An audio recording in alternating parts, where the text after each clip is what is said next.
जय हिंद to all my respected aspirants on behalf of Goyla classes. मैं आप सभी का स्वागत करता हूं। जैसे कि जो हमारी मेंस अ डे की सीरीज चल रही है जिसमें हम दोनों एस्पिरेंट्स को टारगेट करते हैं। दोनों एस्पिरेंट्स से मेरा क्या तात्पर्य है? जिन्होंने अच्छी तैयारी कर रखी है, जिनको रिवीजन करना है, क्योंकि रैंडमली कहीं से भी किसी भी विषय से आपसे टॉपिक डिस्कस किया जा रहा है। और जो दूसरे मेरे एस्पिरेंट हैं, जो फ्रेशर्स हैं, उनको जो भी मैं टॉपिक ले रहा हूं उसको बेसिक से पढ़ा रहा हूं। और जैसा कि हमारे पोर्टल पे आप लोगों की एक क्वेरी है कि सर कोशिश करिए कि जो इंट्रो है और जो बॉडी है और जो कंक्लूजन होता है उसको हमें एक बार उसकी स्लाइड भी हमारे साथ शेयर कर लीजिए। तो आज आपको वो भी मिलने वाला है और कुछ चेंजेस भी मिलने वाले हैं, राइट? तो डोंट वरी, जैसा आप चाहेंगे वैसा होगा, राइट? जैसा आप चाहेंगे। तो शुरू करने जा रहे हैं मेंस डे की सीरीज। तो देखिए, ये हमारा क्वेश्चन था। अब हमने देखिए कोशिश करी है कि हिंदी इंग्लिश को अलग अलग स्लाइड में रखने की, जिससे कि कंफ्यूजन ना हो। तो जो लोग इंग्लिश में कंफर्टेबल हैं वो इंग्लिश वाला देख सकते हैं, ब्लू, और जो हिंदी में है वो आप हिंदी वाला देख सकते हैं, ठीक है? तो क्वेश्चन क्या था? भारत में मौलिक अधिकार पूर्ण क्यों नहीं है, एब्सोल्यूट क्यों नहीं है, मतलब पूरी तरह छूट क्यों नहीं है? क्योंकि वे लोकतंत्र की रक्षा करते हैं। कहीं ना कहीं हम कह सकते हैं कि आज अगर लोकतंत्र भारत में जीवित है तो कहीं ना कहीं वो जो उसका मुख्य कारण है वो है मौलिक अधिकारों का होना। वरना जिस हिसाब से आप जानते हैं 1991 से 1991 से एलपीजी के नियम आए गए, जैसे वॉशिंगटन कंसेंसस हुआ था, जो आप इकोनॉमिक्स में पढ़ेंगे, वहां से आप देखेंगे जो यूएसए है, यूएसए ने सभी देशों पे कहीं ना कहीं उनको मजबूर किया कि पूंजीवाद को कहीं ना कहीं अपनाएं। परंतु भारत में आज तक समाजवाद जीवित है, लोकतंत्र अच्छी तरह जीवित है और रहेगा। क्यों? क्योंकि मौलिक अधिकार है। तो प्रश्न यही है, देखिए ध्यान से समझिए, जब मौलिक अधिकार है तभी लोकतंत्र जीवित है। तो मौलिक अधिकारों को पूरी तरह स्वतंत्रता क्यों नहीं दे रखी है, राइट? आइए, अब जैसे कि यहाँ पर जो हमारा एक स्ट्रक्चर होता है वो ऑलरेडी मैं अपने स्टार्टिंग वीडियोस में डिस्कस कर चुका हूं, तो मैं डिस्कस नहीं करूंगा। परंतु आज मैं आपको स्लाइड भी दूंगा जिसमें हमने कैसे मेंस राइटिंग करनी है, राइट? जिससे कि जो भी हमारे टेस्ट सीरीज परचेस कर रहे हैं उनको ऑलरेडी ये नोट्स मिल जाएं, जिसमें बैकग्राउंड, बॉडी और कंक्लूजन उनको लिखा हुआ मिले, राइट? अच्छा, इसका ध्यान रखिएगा कि आपने कॉन्सेप्ट ले लेना है, राइट? जो मैं आपके साथ स्लाइड्स शेयर करूंगा कि मीन्स में आपने ये लिखना है, तो देखिए अगर आप सभी एक साथ याद कर लेंगे तो वो एक सा हो जाएगा, राइट? कॉन्सेप्ट को समझिए, ठीक है? कॉन्सेप्ट को समझिए। तो शुरू करने से पहले जो मैकियावेली है, जो एक वेस्टर्न फिलोसोफर है, उनकी बात से मैं शुरू करने जा रहा हूं अपना लेक्चर। वो कहते हैं, where the willingness is great the difficulties cannot be great. यानी कि जहां इच्छा शक्ति बहुत ज्यादा है वहां पर जो मुसीबतें हैं वो कम हो जाती हैं। यानी कि अगर आपकी जिंदगी है, आप जो भी मुझे सुन पा रहा है, हम सबकी अपनी अपनी समस्याएं होती हैं।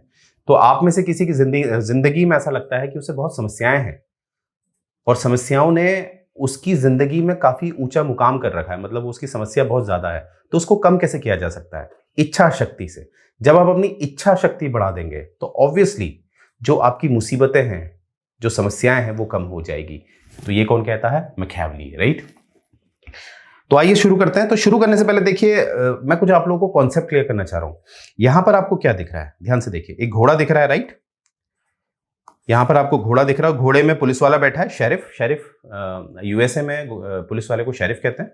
तो देखिए, घोड़ा है, घोड़ा काफी बलशाली होता है, आपको पता है। इसको कंट्रोल कैसे किया जाता है? घोड़े की जो लगाम होती है, राइट? लगाम से घोड़े को क्या किया जाता है? नियंत्रित किया जाता है, कंट्रोल किया जाता है, राइट? तो यहां पर ये बात याद रखेंगे, यानी कि घोड़ा जो हमारे लिए बहुत अच्छा काम करता है, अगर हम उस पर लगाम नहीं कसेंगे, लगाम में उसे नहीं रखेंगे, तो वही घोड़ा हमारे लिए घातक भी हो सकता है। ये पॉइंट याद रखिएगा। आगे बढ़ते हैं। अब देखिए, ये हैं अनंत अंबानी साहब और उनकी जो वाइफ है राधिका अंबानी। इनकी अभी शादी हुई है, आप जानते ही हैं। तो ये मैंने क्यों पिक्चर डाली है? देखिए, शादी क्या होती है? शादी होता है बोथ वे कम्युनिकेशन। यानी कि अनंत अंबानी की आप कुछ जिम्मेदारियां होंगी, किसके प्रति? राधिका अंबानी के प्रति। और वैसे ही राधिका अंबानी की कुछ जिम्मेदारी होगी अनंत अंबानी के प्रति। तो जब ये दोनों ही अपनी जिम्मेदारियां ईमानदारी से निभाएंगे, तभी ये इनकी जो वैवाहिक जीवन है वो बहुत बेहतर चलेगा, राइट? तो ये भी पॉइंट याद रखिएगा, दोनों तरफ से, दोनों तरफ से, हस्बैंड और वाइफ, ये पॉइंट भी याद रखिएगा। अब नेक्स्ट देखिए, अब जैसे जैसे हस्बैंड वाइफ वाला मैंने बताया आपको साधारण शब्दों में, वैसे ही अगर मैं शासन प्रशासन की बात करूं, एक व्यक्ति ऐसा होता है जो शासन करता है, जिसे हम शासक कहते हैं, शासक, शासक यानी कि इंग्लिश में रूलर। और एक ऐसे होते हैं जिन पे शासन किया जाता है, यानी कि आम जनता, आम जनता, इसको यहां लिख देते हैं आम जनता। तो देखिए क्या हो रहा है, माननीय नरेंद्र मोदी जी जो है वो अपनी नीतियों द्वारा समाज है जो भारत का, पूरा भारत, उसमें शासन करते हैं और काफी बेहतर शासन कर रहे हैं, राइट। और किस पे किया जा रहा है, जो आम नागरिक हैं, जैसे आप या मैं, इस तरह के लोगों पे शासन किया जा रहा है। तो यानी कि यहां पर भी दो लोग हैं, एक शासक और एक जिन पे शासन किया जा रहा है। मौलिक अधिकार दोनों में काम करता है, जैसे कि मैंने बोला कि मौलिक अधिकार दोनों पे नियंत्रण करता है, दोनों के लिए फायदेमंद होता है। कैसे? देखिए अगर मैं बात करूं शासक के पॉइंट से, अगर मैं शासक में आऊं तो देखिए वहां पर जो मौलिक अधिकार होता है वो शासक को तानाशाह होने से बचाता है। तानाशाह मतलब डिक्टेटर। जैसे वर्तमान में आप ये पिक्चर देख पा रहे होंगे और आप पहचान पा रहे होंगे कौन है। ये हमारे जो उत्तरी कोरिया है उसके शासक हैं किम जोंग योंग, राइट, शायद यही प्रोनाउंस करते हैं, वो हमारे इंपॉर्टेंट नहीं है, पर ये कौन है, नॉर्थ कोरिया के शासक। तो यहां पर यह स्थिति है कि कौन किससे शादी करेगा वो भी यही तय करते हैं, कौन कौन सी नौकरी करेगा। तो मतलब पूरा नियंत्रण जो है वो इन्हीं का है। तो यानी कि वहां पर लोग जो हैं, जो आम जनता है, उनका कोई अधिकार नहीं है। क्यों? क्योंकि वहां पर मौलिक अधिकार का सिद्धांत नहीं पाया जाता है। तो इसीलिए अगर शासक को तानाशाही से बचाना है तो वो मौलिक अधिकार बचाता है, राइट। कैसे, इसे भी समझ लेते हैं। देखिए तानाशाही क्या होती है, पूरी शक्ति अपने पास ले लेना। पूरी शक्ति मतलब जैसे आपको पता है शक्तियों को अगर हम विभाजित करें तो एक विधायिका होती है, एक कार्यपालिका होती है और एक न्यायपालिका होती है। अब अगर आपको याद हो 99 संशोधन, 99th कॉन्स्टिट्यूशनल अमेंडमेंट, जो किसकी बात करता था, एनजेएसी की। तो एनजेएसी बेसिकली ये एक नियुक्ति करता है, एक आयोग बनाया गया था जो कि अब वर्तमान में प्रस्तुत नहीं है, वर्तमान में नहीं है ये, परंतु एनजेएसी एक ऐसा आयोग था जो नियुक्ति करेगा न्यायपालिकाओं के जो जो जो जजेस हैं उनकी। पर इसमें कहीं ना कहीं एनजेएसी जो ये आयोग था, इसमें जो आधे सदस्य थे वो विधायिका के आ गए थे, यानी कि विधायिका कहीं ना कहीं न्यायपालिका में भी घुस रही थी। तो अगर ऐसा हो जाए, क्योंकि देखिए विधायिका कहीं ना कहीं कार्यपालिका का भी हिस्सा होती है। कैसे? जो विधायक साहब होते हैं राज्य स्तर पे या केंद्र स्तर पे, जो सांसद होते हैं वो मंत्री भी तो होते हैं। तो अगर मैं केंद्र की बात करूं, अगर वो सांसद है, जैसे माननीय नरेंद्र मोदी जी एक सांसद भी हैं, तो जो कानूनी प्रक्रिया हो रही है उसमें वो अपना वर्चस्व दिखाते हैं। वैसे ही वो प्रधानमंत्री भी हैं, तो यानी कि जो भी कार्यपालिका के काम है उसमें भी उनका वर्चस्व रहता है। और अगर उनको न्यायपालिका का भी अधिकार मिल जाए तो क्या होगा, तो कहीं ना कहीं लोकतंत्र खतरे में हो जाएगा, क्योंकि तानाशाही आ जाएगी। जहां तानाशाही आती है, अगर शासक तानाशाह हो जाएगा तो लोगों का तंत्र खत्म हो जाएगा।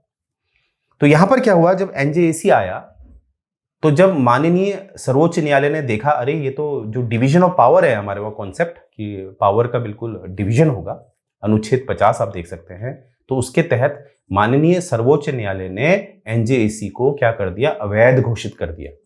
और ये शक्ति जो न्यायपालिका को मिलती है वो संविधान से मिलती है। मेरी बात समझ पा रहे हैं ना? तो इसीलिए अब जैसे कोई मौलिक अधिकार है आपके, जैसे आपका जीने का अधिकार है, जैसे आपका जीने का अधिकार है, तो आपको पता है कोई भी आपातकाल लग जाए तो आपका अनुच्छेद 20 और अनुच्छेद 21 कभी नहीं छीना जाता है। यानी कि अगर आपने कोई अपराध नहीं किया है तो आपको वो लोग मार नहीं सकते। यानी कि जो राज्य है, राज्य का जो कार्यपालिका और विधायिका है, वो आपको मार नहीं सकती जब तक आपने अपराध नहीं किया। और ये आपका मौलिक अधिकार है। अगर आपको पुलिस वाले उठा ले जाते हैं घर से, तो आपके पास सीधे ऑप्शन होता है अनुच्छेद 32 में, आप माननीय सर्वोच्च न्यायालय के पास जाइए और एक रिट जाहिर करिए, हैबियस कॉर्पस। तो जो राज्य है यानी कि जो सरकार है यानी कि जो पुलिस है वो बाध्य होगी जिसको उन्होंने गिरफ्तार किया है उसको न्यायपालिका के समक्ष प्रस्तुत करने के लिए। तो आप समझ पा रहे हैं कैसे शासक को एक मौलिक अधिकार जो होते हैं वो तानाशाह नहीं बनने देते हैं। पहला पॉइंट। तो यहां पर क्या लिखा है, मौलिक अधिकार शासक को तानाशाह बनने से रोकते हैं, ये आप ऊपर देख पा रहे होंगे, राइट। नेक्स्ट देखते हैं। वहीं पर मैं बात करूं आम लोगों की, जो ऑर्डिनरी पीपल्स होते हैं, राइट। मैं ऑर्डिनरी पीपल की बात कर रहा हूं, राइट, जो आम लोग हैं।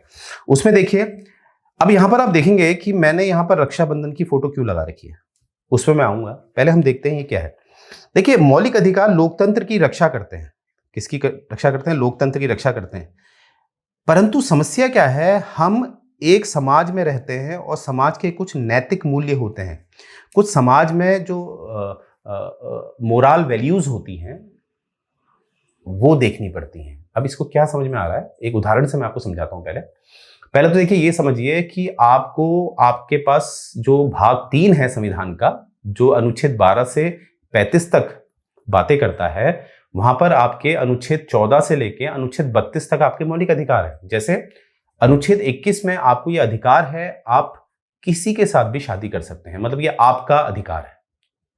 तो मान लेते हैं आप किसी से शादी करना चाहते हैं जो आपके वर्ग का नहीं है, आपके जाति का नहीं है, आपके धर्म का नहीं है, आप शादी करते हैं, तो पुलिस वाले आके आपको उठा ले जा रहे हैं। तो ऐसा नहीं कर सकते, क्योंकि अनुच्छेद 21 के तहत आपका ये मौलिक अधिकार है कि आप किसी से भी शादी कर सकते हैं, राइट। परंतु लग गया है, इसमें कुछ शर्तें हैं। आपकी उम्र जो है वो जो भी कानून ने तय की है, अगर वो 21 वर्ष है तो 21 वर्ष होगी, अगर वो 18 वर्ष है तो 18 वर्ष होगी। दूसरा, आपने ये ध्यान देना है कि ऐसा नहीं है आप नाबालिग से शादी कर ले रहे हैं। आप है, जैसे एक आदमी है 30 साल का और वो शादी कर रहा है 15 साल की लड़की से, और वो कह रहा है ये तो मेरा मौलिक अधिकार है। नहीं, मौलिक अधिकार तब है जब आप की जो उम्र है, जो कानून के हिसाब से सही होनी चाहिए। तो यहां से क्या समझ में आ रहा, मौलिक अधिकार है हमारा। मौलिक अधिकार मुझे मिलता है जो राज्य को भी रोकता है, मुझे जीने का अधिकार देता है, परंतु उसकी भी कुछ शर्तें हैं। अब आप इमेजिन करिए, इसको आप बेहतर कैसे समझेंगे। और मैं ये नैतिकता की बात समाज में क्यों जोड़ रहा हूं। यहां पर देखिए, यह है रक्षाबंधन। अब मुझे बताइए, कभी समाज में कुछ ऐसा हो जाए कि भाई बहन शादी करने लग जाएं, तो वो समाज कैसा होगा। ये जो त्योहार मनाया जाता है, ये इसीलिए मनाया जाता है क्योंकि जो भी ये त्योहार होते हैं वो संस्कृति से जुड़े होते हैं, जो हमें एक मर्यादा में रहना सिखाते हैं। साइंटिफिकली भी आप जानते हैं कि अगर एक ही ब्लड, एक ही डीएनए के जो मेल और फीमेल हैं, अगर वो शादी करते हैं तो अगर उनके जो बच्चे होंगे उनमें कहीं ना कहीं कुछ प्रॉब्लम आएगी। ये साइंटिफिकली भी प्रूफ है, और कहीं ना कहीं समाज में इसको नहीं स्वीकारा जाएगा। अब मेरा मौलिक अधिकार है, मैं किसी से भी शादी कर सकता हूं, तो ऑब्वियस सी बात है कोई भी व्यक्ति सोचेगा यार मैं अपनी बहन से शादी कर लेता हूं। थोड़ा अजीब सी बात है, पर सोचने पे मजबूर करेगा आपको, राइट। तो मेंस राइटिंग ऐसी होती है कि रोंगटे खड़े होने चाहिए सामने वाले के। तो यही है, इसीलिए जो रक्षाबंधन है ये हमारे समाज को एक नैतिकता प्रदान करता है, यानी कि एक लिमिटेशन दिखाता है कि हमारी जो छूट है किसी से भी शादी करने की, वो कहां नहीं है या कहां तक है, कहां नहीं है। जो बहनें हैं उससे एक भाई शादी नहीं कर सकता। तो आप मेरी बात समझ पाए होंगे। तो यही बात यहां पर की गई, समाज के कुछ नैतिक मूल्य होते हैं। अब उन नैतिक मूल्यों को बचाने के लिए आपके जो मौलिक अधिकार होते हैं वो आपको संपूर्ण प्रदान नहीं किए जा सकते, एब्सोल्यूट वे में आपको नहीं दिए जा सकते। अगर आपको संपूर्ण दे दिए तो समाज की नैतिकता खत्म हो जाएगी। अगर ये बात पसंद आई है तो कमेंट जरूर करिएगा, राइट। तो देखिए, अगर आपको सुनने में ही मजा आ रहा है, इन केस मुझे लग रहा है अगर आपको सुनने में ही मजा आ रहा है, तो जब तक वो एक अंदर से इमोशंस नहीं आते मीन्स राइटिंग में, तो आप मीन्स राइटिंग अच्छी नहीं कर सकते, राइट। तो ये बात याद रखिएगा। तो आगे बढ़ते हैं, ये बात आपको समझ में आई होगी। अब देखिए, जो भी मैंने आपको पॉइंट बताया उससे हमें यह सीखा कि फंडामेंटल राइट्स दोनों के लिए एक काम करता है। एक शासक के लिए भी, शासक को नियंत्रित रखता है, और वहीं आदमियों को भी, जो आम जनता है उसको भी वो नियंत्रण में रखता है, क्योंकि समाज एक नैतिक समाज है, राइट। और शासक कहीं तानाशाह ना बन जाए, राइट। तो यहां पर इंट्रो, अब देखिए मैंने आपको कहा था यहां पर आपको पूरा डिटेल दी जाएगी। इंट्रो में देखिए मैंने साफ लिखा है, इंग्लिश हिंदी आप देख सकते हैं। तो इंट्रो में हमने क्या लिखना है, देखिए एक चीज याद रखेंगे यहां पर, अगर संविधान की कुछ बातें हैं, संविधान में दी गई बातें हैं और संविधान में जो वो बताया गया है उसमें आपको कमेंट करना है, कमेंट करना है, ठीक है, यानी कि कुछ टिप्पणी करनी है। तो कोशिश करिए संविधान की बातें जो हैं उसमें टिप्पणी नकारात्मक बिल्कुल ना करें, नकारात्मक बिल्कुल ना करें, क्योंकि अगर आप नकारात्मक करेंगे तो आपको उसका सॉल्यूशन भी देना पड़ेगा। तो इससे आप एक प्रश्न, जिन्होंने हमारा संविधान बना रखा है उस पर आप प्रश्न उठा रहे हैं, और जो आज के समय में हमारी सर्वोच्च न्यायालय है उस पर भी आप प्रश्न उठा रहे हैं। तो इस बात का ध्यान दीजिएगा कि संविधान में कोई भी बात है उसमें पॉजिटिव लिखिए, ठीक है, हमें तो पेपर निकालना, राइट। तो यहाँ पर इंट्रो में क्या लिखा है देखिए, मौलिक अधिकार बुनियादी मानवाधिकारों के माफ कीजिएगा मानवाधिकारों का एक समूह है।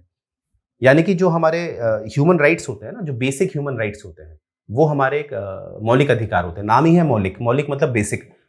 सांस लेना, ऑक्सीजन अच्छी होना, ये हमारा बेसिक है ना, इसके बिना तो हम मर जाएंगे। अगर अच्छी ऑक्सीजन नहीं होगी, ज्यादा प्रदूषण होगा, तो आदमी कहाँ, वो तो मरना शुरू हो जाएगा। वहीं पर आपको ज्वेलरी है, अब ज्वेलरी जो है वो आपका मौलिक जो जरूरत है वो नहीं है, वो बेसिक नीड नहीं है आपकी ज्वेलरी, बस ऑक्सीजन है, राइट। तो यही चीज क्या है कि जो मौलिक अधिकार हैं वो जो मानवाधिकार होते हैं उसका एक समूह है जो भारत के संविधान में निहित है, और ये भारत के संविधान में बताया गया है, ये भी आपने कोट करना होता है। मौलिक अधिकार भारतीय संविधान के भाग 3 के तहत अनुच्छेद 12 से 35 में शामिल है। तो ये आपने इंट्रो में बस इतनी सी लाइन लिख देनी है, जो चेक कर रहा है कॉपी वो समझ जाएगा कि इसने अच्छा पढ़ रखा है, इसको ये भी पता है कि कौन से भाग में है, कौन से अनुच्छेद में है। तो ये जरूर मेंशन करिए। और इंट्रो को हमेशा हमने कहा है ज्यादा लेंथी नहीं बनाना है। आगे बढ़ते हैं। अब ये बॉडी देख लीजिए, बॉडी में मैंने क्या लिखा है इसे आप ध्यान से देखेंगे कि directly linked with the question, directly linked with the question, यानी कि प्रश्न में जो पूछा गया है उसी के बारे में आपने बात करनी होती है। तो प्रश्न में पूछा गया है मौलिक अधिकार पूरी तरह से क्यों नहीं दिए जाते हैं, क्यों उसमें कुछ सीमाएं होती हैं, राइट। तो यहां पर देखिए क्या बताया, भारत का संविधान मानता है कि व्यक्तियों का अधिकार पूर्ण नहीं है, क्योंकि भारत के संविधान में यह बात बताई गई है ना कि जो मौलिक अधिकार है वो संपूर्ण नहीं है, तो भारत का संविधान मानता है, राइट, मानता है, और कुछ प्रतिबंधों के अधीन है, कुछ प्रतिबंधों के अधीन है। क्योंकि जब आप मौलिक अधिकार पढ़ने लगेंगे अपने संविधान से, तब आपको पता चलेगा हर मौलिक अधिकार का एक अपवाद भी संविधान में ही लिखा है। तो संविधान खुद मानता है कि मौलिक अधिकार संपूर्ण नहीं दिए जा सकते, वरना समाज की नैतिकता खत्म हो जाएगी। तो ये संविधान खुद कह रहा है, क्योंकि संविधान में ही उसके अपवाद रखे हैं। उदाहरण के लिए अब देखिए, जो भी आप बात कहते हैं उसका उदाहरण दीजिए, और उदाहरण हवा में मत दीजिए, उदाहरण हवा में नहीं देना है, कुछ भी कह देना। उदाहरण देखिए यहाँ पर भाषण और अभिव्यक्ति, देखिए यहाँ पर एक पिक्चर देखिए आप। ज्यादातर जो हमारे फ्रेशर्स होते हैं, जो नए तैयारी कर रहे हैं, वो कंफ्यूज हो जाते हैं। उससे भाषण तो समझ में आ रहा है, कुछ बोलना, अभिव्यक्ति क्या होती है। देखिए ये पिक्चर आपको अभिव्यक्ति दिखा रही है, मुंह पे टेप लगा रखा है काला, पर उन्होंने कुछ पकड़ रखा है, लिखा हुआ है उसमें कुछ, मुंह पे टेप लगा रखा है, बोल कुछ नहीं रहे हैं और बोर्ड पकड़ रखा है। तो वो दिखा रहे हैं कि कहीं ना कहीं किसी बात को वो कहना चाह रहे हैं, मुंह से नहीं कहना चाह रहे, क्योंकि कोई सुन ही नहीं रहा है, तो इसीलिए वो फिर अभिव्यक्ति करते हैं, यानी कि एक इशारा करवाते हैं। तो ये देखिए, काली पट्टी बांधना मतलब आप विद्रोह कर रहे हैं, किसी सरकार की कुछ नीतियों के विरुद्ध आप क्या कर रहे हैं, विद्रोह कर रहे हैं। तो काली पट्टी का इस्तेमाल किया जाता है कि आप सरकार से नाखुश हैं, आप इतना परेशान हो गए हैं सरकार से कह के कि आप कहना भी नहीं चाहते आप।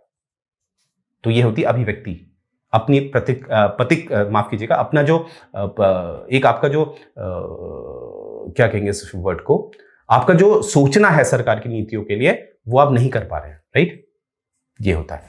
आगे देखेंगे, जैसे भाषण और अभिव्यक्ति की स्वतंत्रता का अधिकार भारत की संप्रभुता और अखंडता, विदेशी राज्यों के साथ मैत्रीपूर्ण संबंध, सार्वजनिक व्यवस्था और नैतिकता के हित में उचित प्रतिबंधों के अधीन है।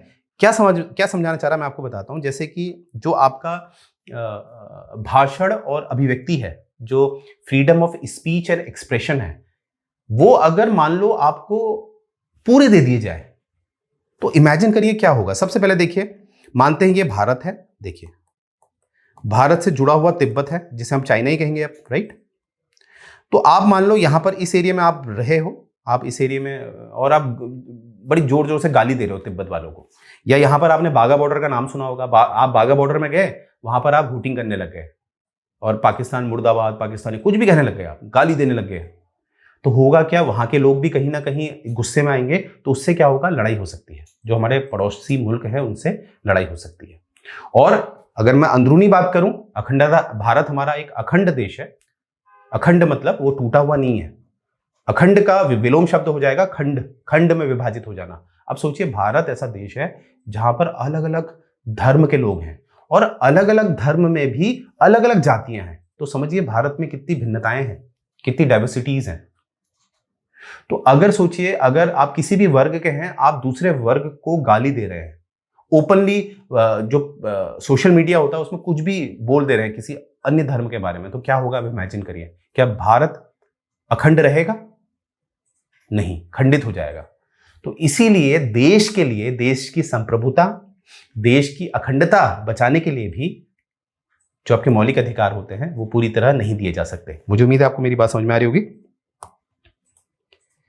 तो इसीलिए ये बात की गई है, देखिए इस यहां पर यही बात लिखी है। तो इसीलिए क्या है कि इन मुद्दों के हिसाब से उचित प्रतिबंधों के अधीन है, यानी कि हमारे जो मौलिक अधिकार हैं उनमें कुछ उचित जो मांग है उस हिसाब से प्रतिबंध है, राइट, जो मांग है। तो ये बात है, ये मैंने किस में दिखाया? बॉडी में।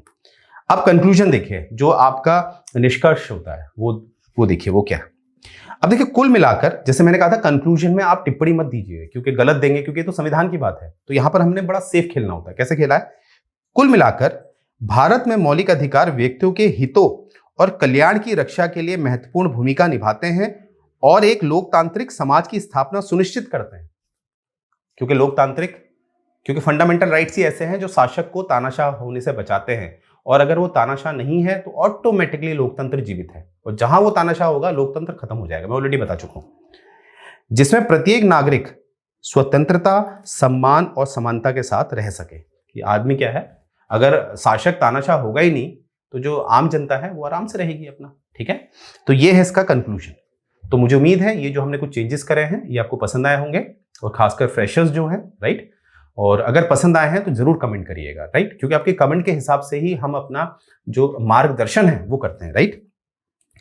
तो देखिए जो नेक्स्ट क्वेश्चन है उससे पहले मैं आपको कुछ बताना चाहता हूं। जैसे कि ये आप देख पा रहे होंगे टीओ और एटीओ के जो प्रीमियम लेक्चर्स हैं उसमें देखिए हमने ज्योग्राफी के 4 लेसन अपलोड कर दिए हैं, ऑडिट के 8 लेसन, तो मेंस डे के तो 28 लेसन आ गए आपके, राइट।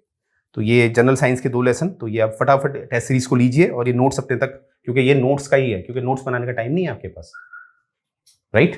और यहाँ पर आपको पता है तीनों पेपर के लिए हमारे पास टेस्ट अवेलेबल हैं, और इसमें एक जो टेस्ट है उसमें आपके 10 टेस्ट आपको मिलेंगे, तो टोटल हो गए 30। और इंडिविजुअली अगर आप इसे परचेस करते हैं तो it will cost you 2999 only, below 3000 है। और अगर आप कॉम्बो प्रीमियम लेते हैं तो इसमें आपको तीनों टेस्ट सीरीज मिलेंगी फॉर 7999, प्लस इसमें जो गवर्नमेंट अकाउंट के चैप्टर 1 to 8 का डिस्कशन है लाइन बाय लाइन वो भी आपको मिलेगा, और साथ में आपको स्टडी मटेरियल भी मिलेगा। तो पर्सनली आई एम सेइंग आपने इसको हिट करना चाहिए, राइट। ज्यादा डिफरेंस नहीं है, अगर आप देखेंगे तो 4000 का ही डिफरेंस है, परंतु इसमें आपकी होलिस्टिक पढ़ाई हो जाती है, संपूर्ण पढ़ाई हो जाती है, राइट। और अगर कुछ इशू है आपको, जिसके पास बजट कम है, तो उसके लिए भी हम एक प्लान लाए हैं प्रीमियम लेक्चर्स का, और इसमें आपको स्टडी मटेरियल मिलेगा, और it will cost you 2999 only. इसमें बस आपकी टेस्ट सीरीज नहीं होंगी, राइट, इसमें टेस्ट सीरीज नहीं होंगी, बाकी सब कुछ होगा, राइट।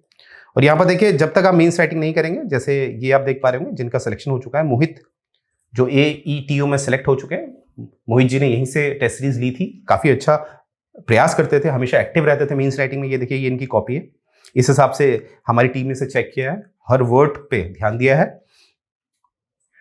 और जो रिमार्क की वजह से आज इनका एक बहुत अच्छा सिलेक्शन हुआ है। ये देखिए ये इनकी कॉपी है। तो जो भी हमारी टेस्ट सीरीज लेता है उसको हम ये कॉपीज जो है, जो टॉपर्स के नोट्स होते हैं वो शेयर करते हैं, राइट।